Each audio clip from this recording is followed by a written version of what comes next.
So, around your early 40s to mid 40s, the ovary starts producing less estrogen and progesterone. And it's not one day, it very slowly over time, the production decreases. This period of transition is actually called perimenopause. So, what happens is your estrogen levels are going crazy. But estrogen is just not a reproductive hormone. All your blood vessels, your endothelial cells, your brain cells, your bone cells, all of them have estrogen receptors. So they are all affected by the amount of circulating estrogen in your body. But knowing that, why is it important for us to understand is so that you are able to label what's happening to you.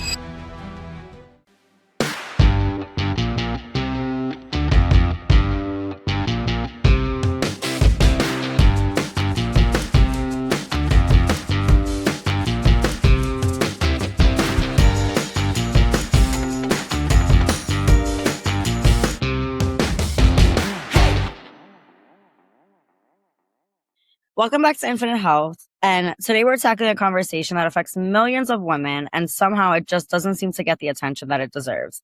And this is a conversation and a topic that I've heard people touch on multiple times. But I was talking to a friend recently, and she's in her mid-40s, and she told me something that I keep just hearing over and over again in my head. And because I talk to you and I talk to so many people in this realm, she said something that really stuck with me, because she said she's exhausted.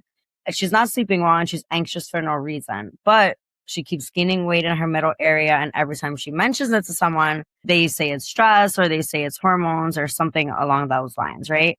But the thing is, she's experiencing more than just stress, or what she's experiencing isn't just stress. It's something that's real and is happening in her body, and she's frustrated. And it's frustrated me the most as well, because she doesn't know what it was or why it's happening. But I know that there's something we could do about it, right? So I'm happy to talk to you today, Dr. Maran. I know you're an interventional cardiologist, and what I love about your work is that you're obsessed with prevention. And I think that that's something that a lot of women don't hear about enough, and we don't really speak about enough, right? And I'm happy to have this conversation with you, because I know that there's something beyond, or before rather, than what she's going through and what so many women are going through, right? Because the real power isn't in treating disease, it's actually in building the habits and understanding that keep you healthy in the first place. So I'm so excited to dive into this conversation with you. And how are you today? Are you excited for this topic? I know this is something that you're passionate about. Absolutely. Thank you so much, Leila. You are correct. This is one of my favorite topics to talk about. I am a woman in my 40s, so therefore I have experienced all the symptoms you have been talking about. And I had to go through my own process of self-awareness and realization about what's happening, and kind of deep dive into it and learn a lot more about it. You are right. This does not get discussed, and almost the middle-aged woman gets ignored, right? Like, women are important when they are young and they have to give birth to their children, etc. But once the childbirth and the childbearing years are over, the middle-aged woman becomes kind of like oh, what's your purpose in life? Like, as if you're just meant to deliver babies or something. So the health of the middle-aged woman gets ignored. No one understands it. And finally, it's getting attention, but not enough attention, in my opinion. So let's talk about what all the changes you're talking about and go from there. Absolutely. And I think that there's so much to cover in this conversation, but let's kind of take it back and start with the basics. So when people tell women that their body changes in their 40s and their 50s, what is actually happening internally that's making these changes happen? So I think let's start with, it's very important to understand that a woman's body is always changing. The changes happens in your prepubescent age, when you attain puberty, then you have your menstrual phase, then you have your pregnancy, then you have your postpartum, and like that. 40s and 50s is another important phase in a woman's life. It's not one single thing which happens. It's actually a cascade of things. Okay. So around your early 40s to mid 40s, the ovary starts producing less estrogen and progesterone. And it's not one day, right? It just kind of very slowly over time, the production decreases. this period of transition is actually called perimenopause. The thing is, perimenopause again is not one day or one week. It can last anywhere from 4 to 10 years. Most people don't realize that perimenopause is the transition and menopause is actually the one day, which is 1 year after your last 12, when you have not, actually, sorry. And menopause is just one day, the day you have gone 12 consecutive months without a period.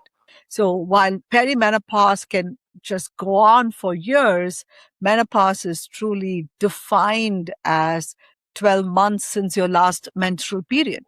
So that's the difference.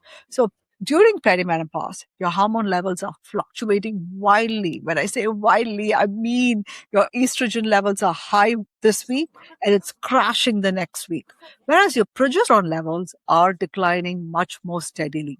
When all of this is happening, your follicle stimulating hormone or your FSH, it starts spiking.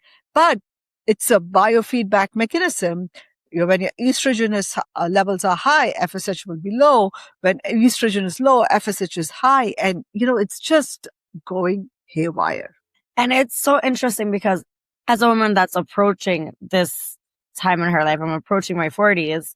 It's interesting because perimenopause is something I swear I just heard about this maybe a year ago. And now I keep hearing about it. And I think I keep hearing about it because of the world I'm in. But had I not been talking to doctors on a regular basis, I don't know if I would have even ever heard about perimenopause. And so many women are, I think, just hearing about it now. It's something that people don't really talk about. Everyone knows about menopause, but perimenopause is something I think that is becoming more talked about now and more known about now. And it just sounds a little chaotic. Like, what exactly do we need to know? Where's your brain, your body? Like, what's going on actually? Okay. So, perimenopause is pretty much your 40s, right? We all know menopause, as you said, right? At 50s to 55, you're going to stop having your periods, etc. We all know that, but we just don't know or not educated enough about the whole decade during which your body is preparing for your 50s. So what happens is as you said, your estrogen levels are going crazy, but estrogen is just not a reproductive hormone. It basically, all your blood vessels, your endothelial cells, your brain cells, your bones cells, all of them have estrogen receptors. So they are all affected by the amount of circulating estrogen in your body. So your blood vessel, your heart health, your brain chemistry, your mood, your bone density, your metabolism, how you store fat, your sleep architecture, your immune response, and obviously your skin and collagen, all of that are affected when estrogen starts declining. So it's like, it's pretty much like an umbrella which covers all the systems. And all of a sudden you've lost the umbrella and you're exposed to all of the elements in the world and your body reacts to it. So I think women basically think of estrogen as this hormone of the youth and keeps you young and youthful, etc. But they don't realize that it affects almost every cell in your body. It's so interesting how it affects everything. And I feel like as women, we're always hearing about all these things that happen. As we get older, you need to take this collagen supplement. You need to do this. All these things are changing, right? And people always think about it. Well, not always think about it, but it's very commonly talked about from a perspective in which is referred to, not cosmetically, but superficially or things like that. People worry about the collagen, all those things. I mean, I've been putting collagen in my coffee for the last 10 years and not even really thinking about why I'm doing it. Someone told me to do it 10 years ago and I've been doing it since then, right? And I think that a piece that is missing when it comes to women and these changes, when it comes to, let's say, menopause, people think about hot flashes or mood swings, but it seems like it's actually so much more than that. It's more like systemic. Yeah. Yeah, I mean, this is not like, a woman one day decides to start having hot flashes or one day decides to have mood swings. It's basically, you've lived in this house, which is your house. You've lived in this house the whole life, and suddenly small pieces of the house are going missing. The door is changing, or the light which used to be there is not there, or the light is there, but it is not shining that brightly. And you're like, am I imagining this, or is this really happening? So this is a very systemic event, and the woman does not feel in control of her body. And in the real sense, the hormonal landscape she has lived in her entire life is shifting. The good news is, yes, this is important, but knowing that, why is it important for us to understand is so that you are able to label what's happening to you, right? Instead of, is this really happening to me? Am I imagining this? You are not imagining this. It is happening to you. The symptoms are real. Your body is going through a transition. Here's the good news. There are evidence-based things you can do about it to make yourself kind of normalize the situation. You cannot revert back to the way it was, but you can kind of manage it definitely a little differently. And I think one thing you mentioned earlier, and I think it's something that's very common with women, especially in their 40s, that they seem to get almost dismissed, or women themselves actually dismiss their own body things that are happening. So I think that even myself and any woman listening to this could probably relate that there's little things that happen that we just tend to kind of overlook because we can think about it being, oh, maybe it's my period, or maybe it's this, or maybe it's that. There's so many things that we could kind of attribute to that. So what symptoms do you think that women actually overlook the most and maybe is told that's not real? There are so many. There's a laundry list, but let me go through the ones I see most often in my practice. Okay. Number one is sleep disruption. This is massive. Okay. And it's not just the night sweats. It's just waking you up from your sleep, but your entire sleep architecture changes. Okay. During perimenopause, your progesterone level declines, and the progesterone is a beautiful natural sedative. So you may just lay awake at bed and be staring at the ceiling at 3 a.m. and not understanding why this is happening. You may not be physically exhausted. You may not be having anxiety at all. You might have a beautiful, wonderful day, but you're waking up at 3 a.m. and everyone's like, oh, this is elevated cortisol, or you're manifesting stress in a different way. No, this is all hormonal. So sleep disruption is massive. Okay. So if you are in your 40s and you're not sleeping through the night, you're waking up very frequently at 3 a.m., you may want to start thinking about, maybe I'm in perimenopause. The second is mood changes. Okay. Estrogen influences serotonin receptors. Serotonin is your mood stabilizing happy hormone. So when serotonin is not available to you, then your mood is going to just fluctuate and swing. Some women go into depression. Okay. Some women get anxious and it comes out of nowhere. You may not have family history of depression. You may not have had any diagnosis of mental illness in your earlier years, but all of a sudden everything is just a little more gray and there's no joy left in life. And this is not a midlife crisis. This is a hormonal problem. So when someone tells you you're just stressed or it's in your head, it's not. It's all neuroendocrinology. That is, the hormones circulating in your body is affecting your brain and your brain receptors. And this kind of, segues into brain fog and memory issues. Estrogen directly supports cognitive function. So when it declines, people experience what they call brain fog, which is basically difficulty concentrating, word finding, unable to solve problems, reduced mental clarity, difficulty remembering people's names. You know the face, you don't remember the name, or you know the name, but you can't put the face together.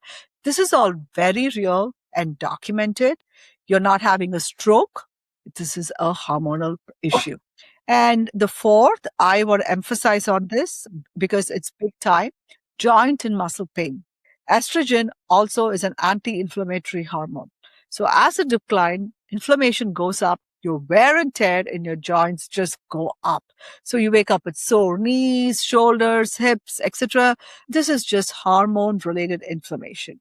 Now, the fifth one, which is my territory, is palpitations and irregular heartbeats. They experience more palpitations, and palpitations is just being aware of your heartbeat.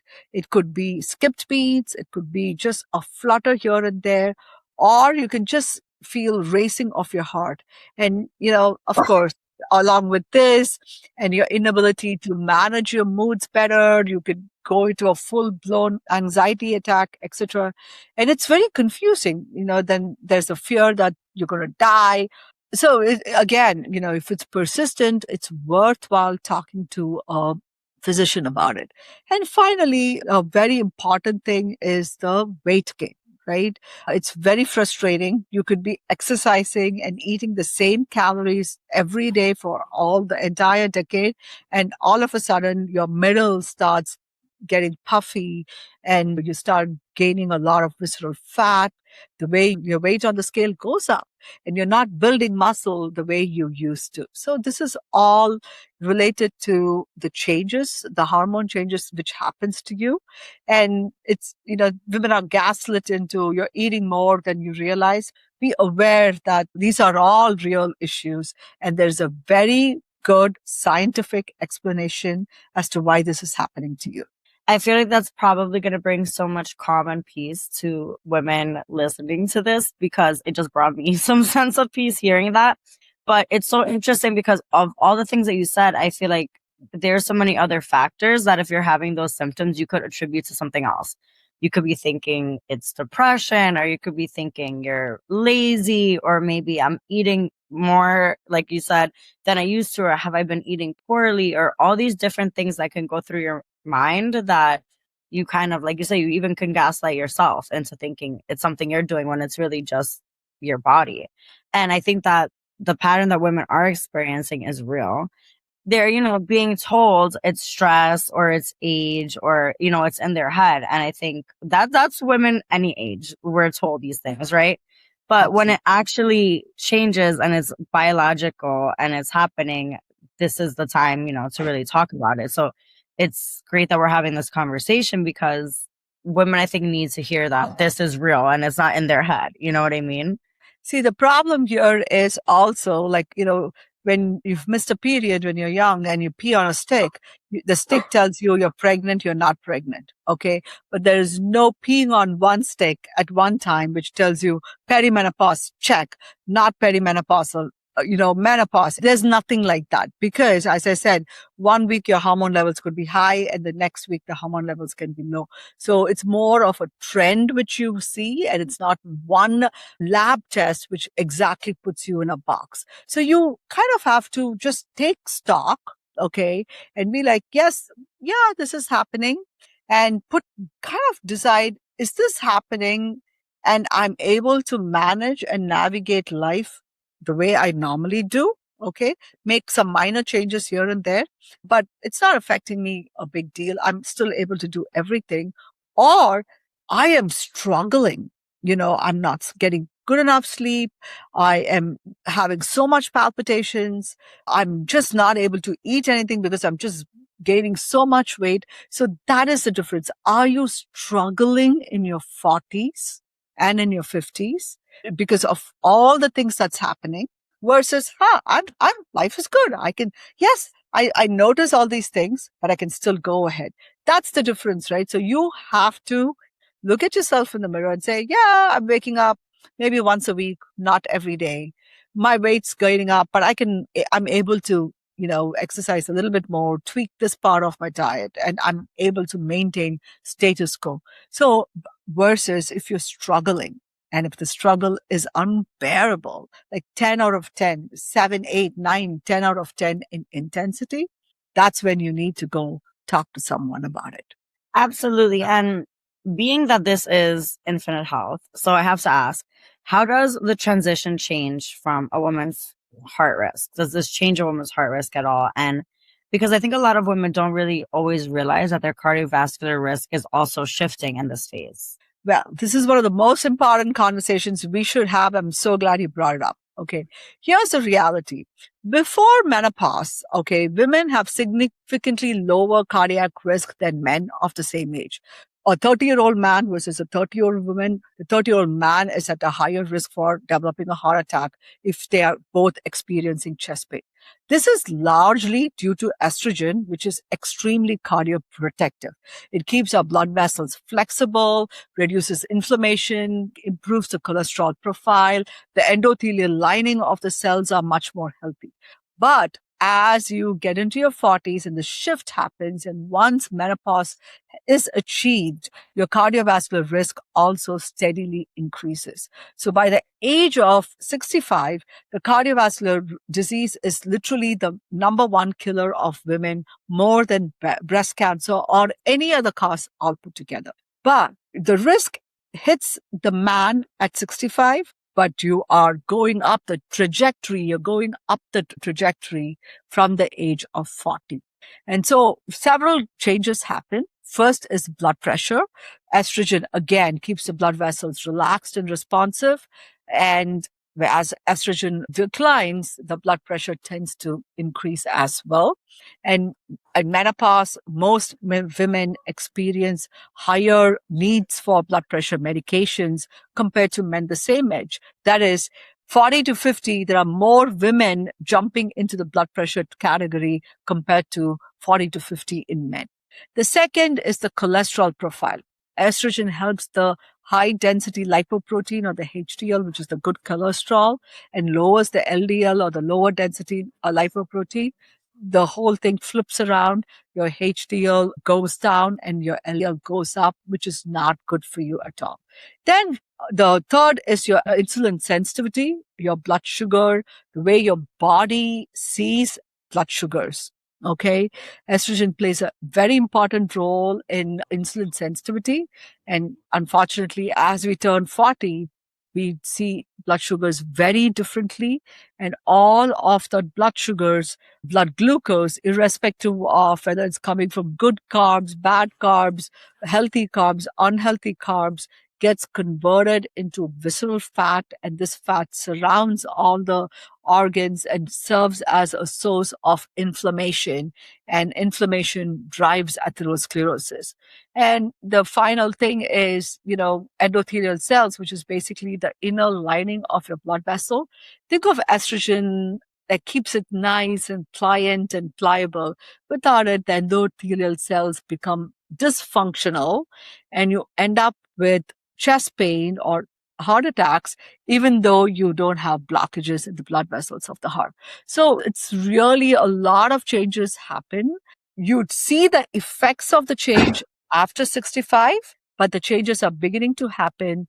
And, so being aware of it as you turn 40 and making lifestyle choices and changes in your 40s will let you have a much healthier 50s, 60s, 70s. So it sounds almost like the window when women's risk increases the most is actually during menopause, and maybe even the earlier pre-menopause years. Is that right? Is that correct? Yes, Wow. you're absolutely correct. We will see women having heart attacks and strokes in their 60s, but the prevention work, the actual real work, needs to be started in their 40s and 50s. The 10 to 15 years around menopause is a critical window, and the ripple effect is much bigger. So here's what I want to be absolutely clear about. We can modify these risks through lifestyle. We are not helpless here. We have agency and we have control.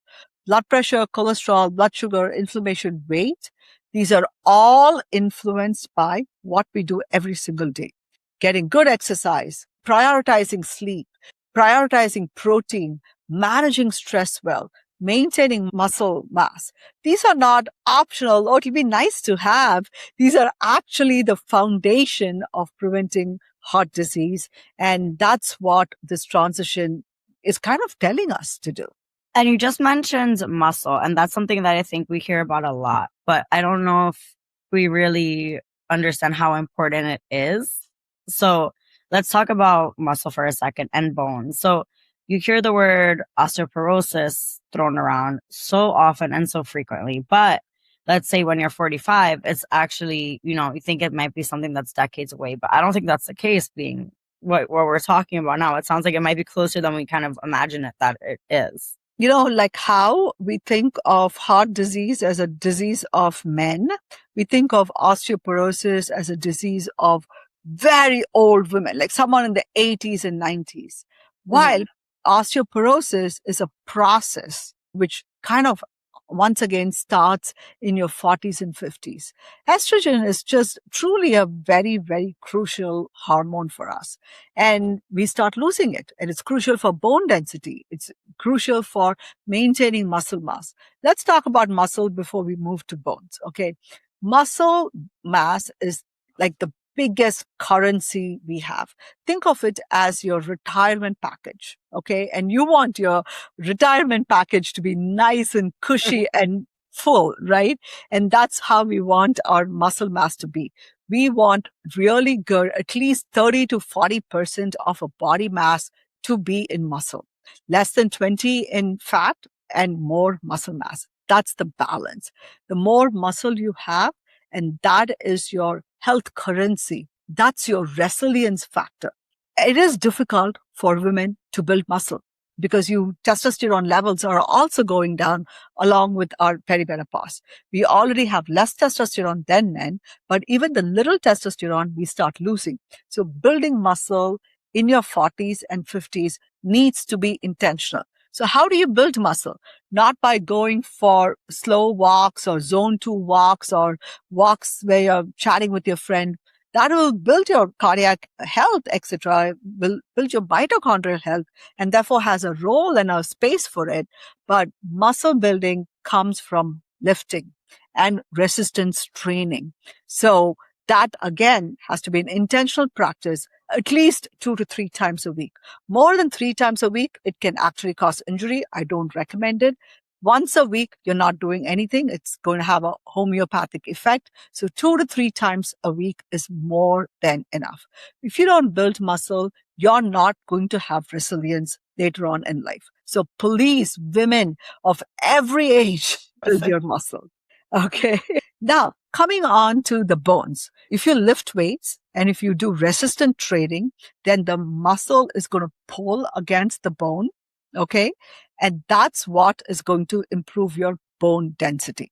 Estrogen helps regulate the osteoclasts, which are the cells that break down the bone. So it's the osteoblasts which build the bone, B for building, and osteoclasts are the ones which break down the bone. And exercise, estrogen, nutrition, all of that work together to keep it in balance. So when estrogen declines, bone resorption or the osteoclast activity accelerates. Okay. So women lose the most bone density in the 5 years immediately following menopause. Some women lose 2 to 3% of bone mass per year during this window. This is, very significant. So if you don't exercise, if you don't do weight training or resistant training, osteoporosis is inevitable. You're not powerless here again. This is again, the agency is with you. And it's truly, if you develop osteoporosis, it's a choice now. You have all this information and you don't act on it, you're choosing. There's a saying, right? When you do a thing or decide not to do a thing, you are making a choice here. That actually really hit too, because we now have this information, right? So thinking it's not going to happen to you when we know that clearly the odds are that it is, like, you have to make that choice to really take it upon yourself and start weight training and do these things and build muscle. And it's interesting, you said something along the lines of, if you do it too much, it can also be harmful. So that almost makes it sound not more accessible, but easier to manage if you just do it a few days a week to really have these, we have this information. So weight training a few days a week to really prevent all these issues that can happen, like osteoporosis and things like that. And that also kind of ties into habits. So if a woman starts to create these habits and builds good habits in their 40s, or maybe hopefully earlier than that, 30s, 40s, and really incorporates exercise and nutrition now, she's really creating what's to come. She's really preventing that and really setting herself up for a better life moving forward, right?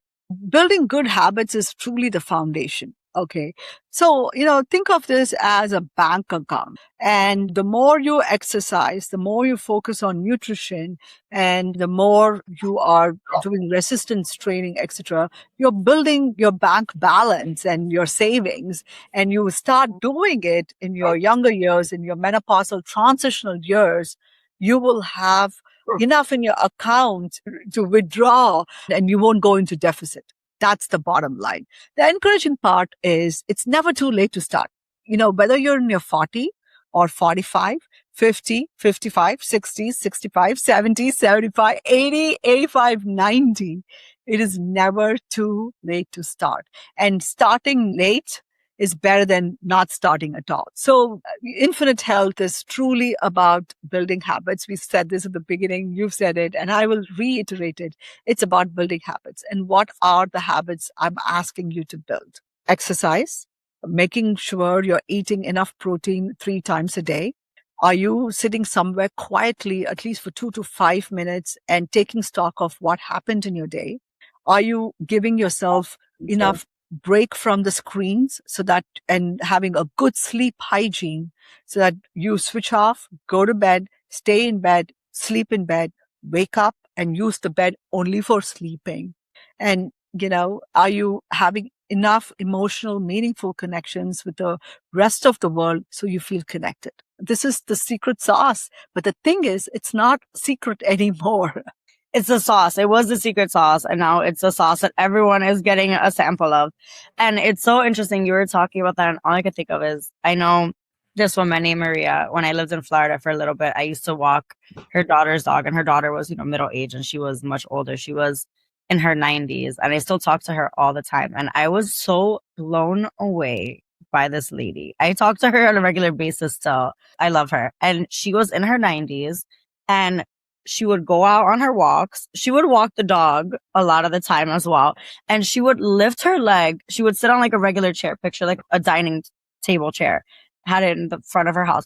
She would lift her knees so high up that her foot was on the chair and put her socks and her shoes on. And I was like, girl, you're 90. And at that point I was like, I don't know, 30. I'm like, you could lift your knees so high and just like move around. And she was like, I stretch all the time. I used to lift weights and I put my Nivea cream on my face and I eat protein at every meal. She was like, and it's true because I would order food for her a lot. She was like, I always make sure I have a protein there and I always stretch. And I think about her all the time because she was in better shape than most women, even my age, probably. And I was blown away by her. And I was like, what's your secret? And she like the secret sauce. And she was just like, I always eat protein, I stretch, and I used to like lift weights. She was like, they don't even have to be a lot. Just a little 5-pound weight. I lift them. And she would have like these little weights on her arm and her leg for her walks. And I was like blown away because she was 90 going on. I think this comes up a lot with women. They say maybe I'm eating the same way or I'm exercising the same way that I used to, but suddenly I'm gaining all this weight. And we hear this all the time. But is that real biology or is it almost a bit of a myth? Oh, no. It's real biology. Whether we like it or not, everything declines with age, right? So our metabolic rate also starts declining as we age. And especially the shift is much more obvious in the perimenopausal and menopausal period. During pregnancy and when you're nursing time, yes, you can eat as much and your metabolic rate is super high. But after that, in your 40s, you're not going to have a child anymore. And therefore, biologically, your metabolic rate just declines. And with the declining hormone levels, especially estrogen, it declines even more. Okay. So your total weight may stay the same. And you might be like, oh, I'm maintaining my weight, but you're losing muscle and gaining fat. So it's just not your metabolic rate is declining, your body composition shifts. So that's why I do not rely just on the number on the scale. You have to look at your body composition. Muscle is the metabolically active organ. It burns calories. Fat does not. Fat is an inflammatory organ, whereas muscle is a metabolically active organ. And, I've mentioned it before, your insulin resistance or your insulin sensitivity changes. So as you become more insulin resistant, all the blood glucose, irrespective of the origin of the carbohydrates. And when your body sees blood glucose, it converts into visceral fat, which is pro-inflammatory, causing atherosclerosis, blockages, block ruptures, heart attacks, etc. The one thing we didn't talk about, which is also important, is estrogen and progesterone influence the ghrelin and leptin, which is the hunger and fullness hormones. So when they are not in balance, you may have an increased appetite and decreased sensation. Therefore, you're eating more, and the increased appetite directs more towards carbohydrates. So if you were not eating pancakes for breakfast in your 30s and you're eating pancakes and waffles in your 40s and 50s, it's your body which is behaving, hormones which is behaving, making you behave that way. And you have to be intentional. If you're not intentional, you will just go with the flow and eat more carbs, which will worsen your insulin resistance, which will lead to more visceral fat, which will lead to high blood pressure, high cholesterol, and strokes and heart attacks and stuff like that. So when a woman says, I'm eating the same and gaining weight, she's not wrong. Her body is a different being right now. Yeah, and that's something I hear a lot, and it's so interesting to hear that. And speaking about that and with hormones, another thing that I feel like I've heard about more recently than prior to, current times is hormone therapy. So let's talk about hormone therapy for a second, because I think that's a big conversation. But for years, for decades, really, women have always been told it's kind of dangerous. There's like kind of stigma around it, right? So there's a study that came out where there was a lot of fear. So what has changed, and what should women understand today about hormone therapy? Okay. Such an important topic, Leila. So let's walk through this very carefully. Okay. So in 2002, the Women's Health Initiative study was released, and that study suggested hormone therapy was associated with increased risk of breast cancer and cardiovascular risk. Okay. This was a massive mandate, and this led to a massive, like enormous decline in hormone therapy use. And unfortunately, a lot of women suffered because of this. But here's what happened next. Scientists went back and examined the data, and what they found was critical and extremely crucial. Hormone therapy timing matters. Okay. The women in the Women's Health Initiative study were mostly older women. The average age was 63 years. And at the age of 63, when they started hormone therapy, the evidence led to more risk of breast cancer and more heart disease. But when they examined women for whom hormone therapy was started during the perimenopause and early menopause, that is, women in their 40s and early 50s, they had a completely different response. The risk-benefit ratio leaned towards benefit rather than the risk when it was started in the 63-year-old women. So not only the age matters, the type of therapy and the dose of hormones used also mattered. Okay. The WHI had a very specific regimen, conjugated equine estrogens plus progestin, and it was daily dosed. They used bioidentical hormone, transdermal delivery system, lower doses, intermittent doses. These kind of therapies had a completely different risk profile. And also the individual matters, right?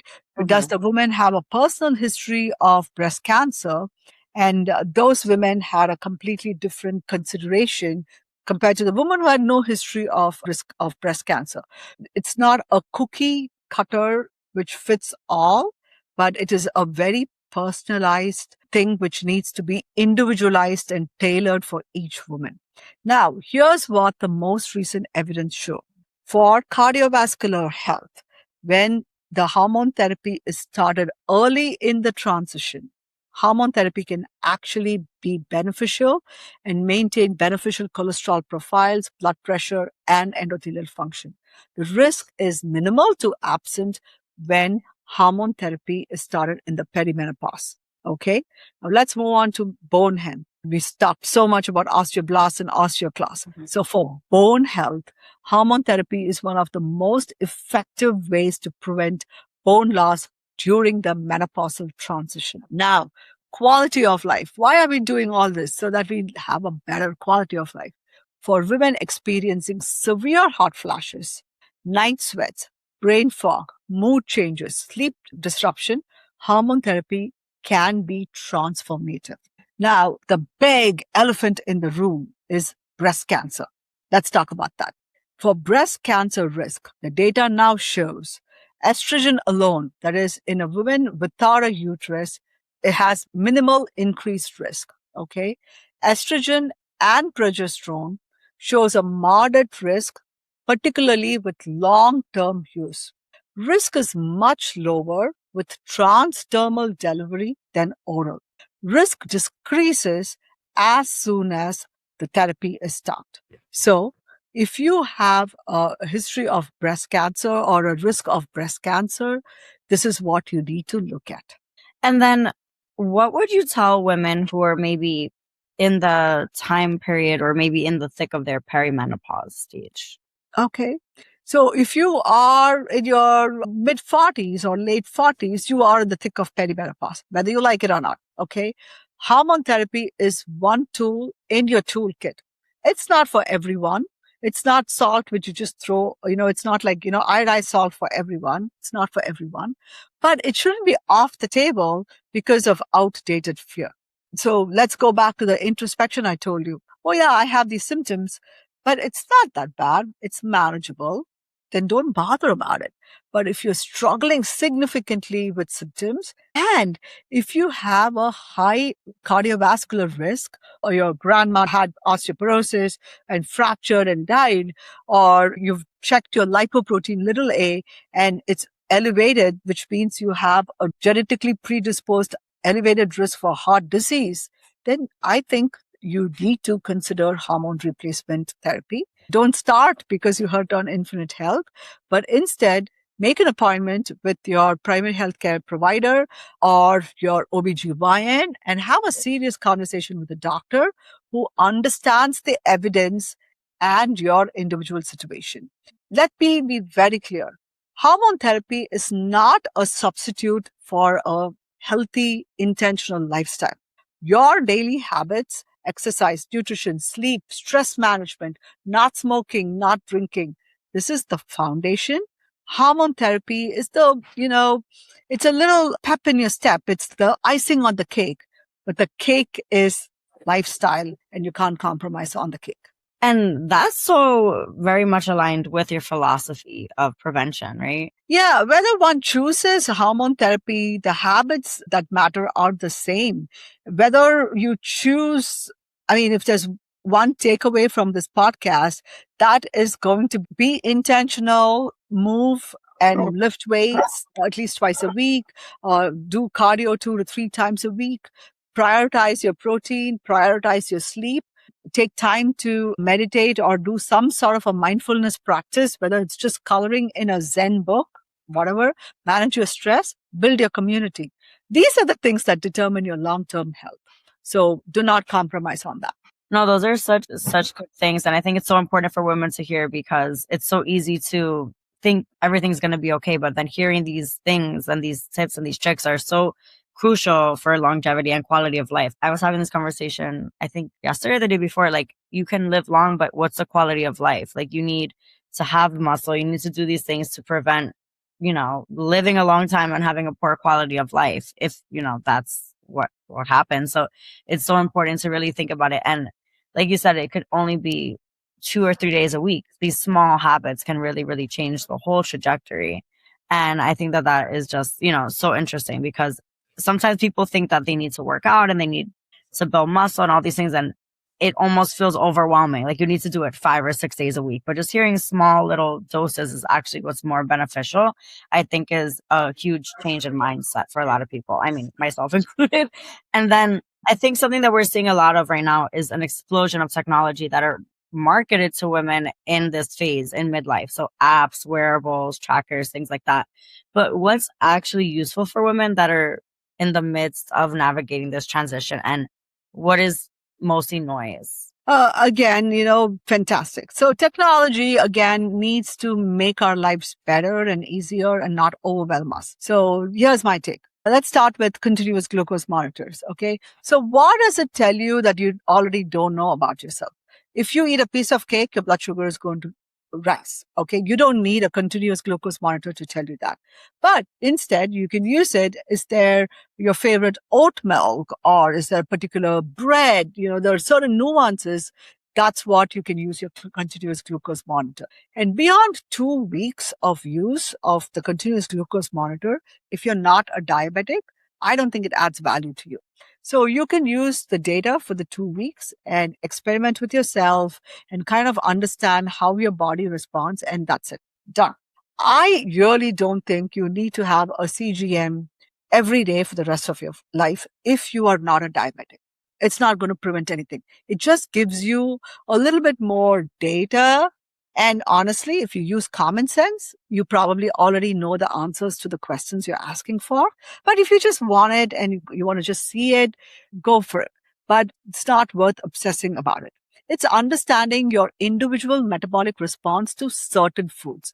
And some women discover that they are way more sensitive to refined carbs than they imagined. Okay, so that information is valuable. Now, let's talk about the basic activities trackers, which measures steps, sleep, heart rate trends, etc. Whether you hit 10,000 steps or not, that number is truly arbitrary. And I feel like ACC and AHA keep changing it. But tracking helps with accountability and patterns. Okay. If you notice that you're consistently not sleeping, okay, and because you're not sleeping, you're skipping exercise, then that's useful information. But actually tracking sleep metrics like REMs, sleep wake, deep sleep, wake ups, I'm just like not sure whether it's going to change your whole habit. Okay. Knowing that you woke up at 3 o'clock in the morning and tracking how many times you woke up in the morning, I think that's important. But digging deep into your sleep architecture, I think it's going to lead to being obsessive, compulsive, and then it's going to negatively affect you. Okay. Now, what's overhyped? Heart rate variability apps. Heart rate variability is a real time measure of your nervous system stress. It's variable, right? It's going to change based on the time of the day, your menstrual cycle, your caffeine, sleep, etc. So obsessing too much on your day to day HRV is just overwhelming. What you again need to see is a trend. Is your HRV going up, going down, staying stable? Those are the things. Overall, my focus or my take in all of these individual measures is measuring the trend rather than focusing on bits and pieces of it. Some people like the data logging tool, especially if you're perimenopausal and your cycles are very irregular. Those can help you understand where you are. And if you're obviously trying to get pregnant, your fertility cycle, etc., those things can be in general okay. But the bottom line is all these apps cannot teach you common sense.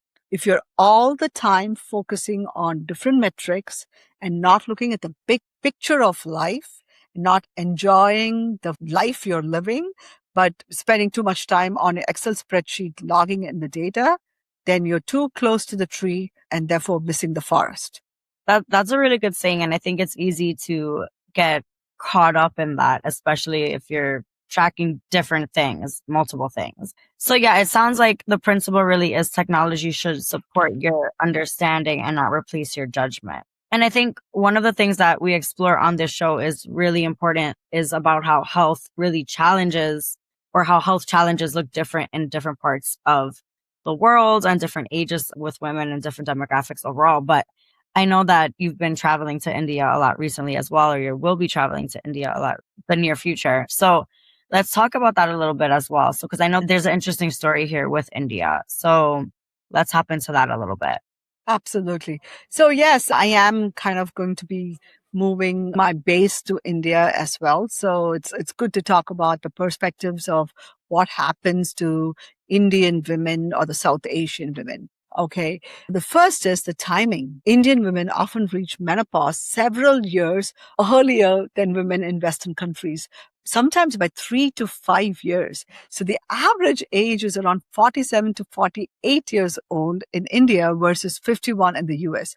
We don't fully understand why. Factors like genetics, nutrition, and environmental factors obviously play a role. The second, the silence. In many parts of India, okay, I mean, I would just say the whole of India, menopause hasn't historically been something discussed openly. Women experience symptoms but don't have language for them or even access to information. This is definitely changing, but the change is very slow and there is still significant stigma, taboo, and silence. Okay. The third big change or the third big difference is access. While in urban cities, women have access to excellent health care, HRT options, etc., but in rural areas, access to even basic gynecological care is limited. Most women go through this transition with minimal medical support. And finally, my favorite part is preventive care. And the cardiovascular risk that emerges during menopausal transition is significant in India, where there are also other cardiovascular risk factors, dietary patterns, high rates of diabetes, epidemic or presence of metabolic syndrome. But preventive screening and intervention for menopausal women is not standard at all. But things are obviously changing. There's growing awareness, particularly among the urban and educated women. Conversations are happening. More cardiologists and gynecologists are teaming up together and kind of taking a comprehensive approach to the midlife health. And with all that being said, I feel there's so many things going on, but what would you like to see happen? I would like to see this conversation normalized so that women can talk about it and they understand what's happening to them. There is education, they get screened early, and so that this transition is not suffered in silence, which is what happens. Every woman, whether she lives in Chennai, Mumbai, Hyderabad, to a small village, gets the same care, same empathy, and same access to the options.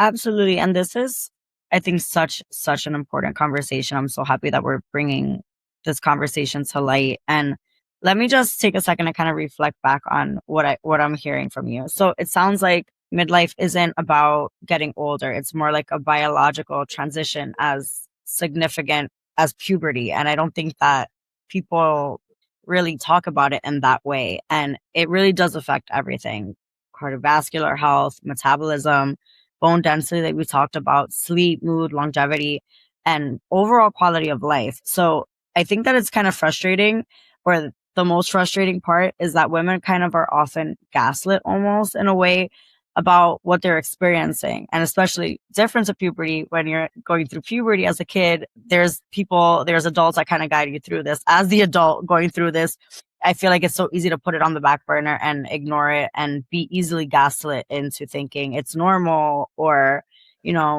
these things are just parts of life that are happening, where actually there's so much prevention around it. So I think that the symptoms are definitely real, and the biology, as we're learning, clearly is real. And importantly, so are the solutions. So I think that that's such a good conversation to have. Yeah, exactly right. Here's what I want every person, male, female, to take away from this. Number one is you need to understand what is happening. Women are not losing their mind. Their body is going through a real transition. So just knowing that itself can be extremely empowering. Number two, your daily habits matter more than ever. And this is not the time to coast. Exercise, exercise, exercise, especially resistance training. Prioritize protein. Make sure you're getting sleep. More than sleep, if you manage your stress, I think sleep will come automatically. Build communities. Don't suffer in silence. Talk about this to your friends. Talk about this to your aunts or, to your mother. These are non-negotiable. This is prevention in action. Now, third, advocate for yourself, right?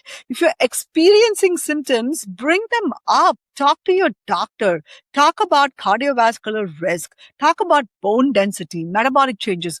Don't accept it's just stress as an answer. And four, hormone therapy is a tool, not a boogeyman, okay? It has a role for some women. in some situations. So have a real conversation with someone who understands the current evidence. So don't, go to your super old fashioned physician who is extremely conservative and who hasn't kept themselves up to date. Okay. If they understand the current evidence, they will give you a very balanced opinion about whether hormone therapy is right for you. And finally, this is a transition. This is not an ending. Some of my patients say in the 50s and 60s are much better than their 40s because they have better sex and better sleep and they have more confidence and more clarity. The key is getting through this transition well, which means understanding it and taking it seriously. Absolutely. And I think that this is so important. I know I'm going to send this to all my friends because we're approaching our 40s as well. And it's something that I feel like has been a little bit of a stigma. Like we were talking about, everyone can talk about puberty, and when it comes to menopause and it comes to getting older, especially women's health, this isn't talked about enough at all. People talk about more cosmetic and superficial things as women age. And this is so important because if you're healthy inside, you're going to be healthy outside as well for the most part too. And I think that this is such a good conversation to have. And it's also exactly the kind of evidence-based practical information that women need to hear. So thank you so much for this conversation. And for everyone listening, Dr. Maran's information and resources are available in our show notes. We'll make sure that they're there. And it's been another great episode. Make sure you send it and share it, subscribe and follow the show. And this has been another great episode of Infinite Health. And Dr. Maran, I'm so excited to talk to you next time. We always have the best conversations. So make sure everyone listening, send it, share it, follow, and I will talk to you soon.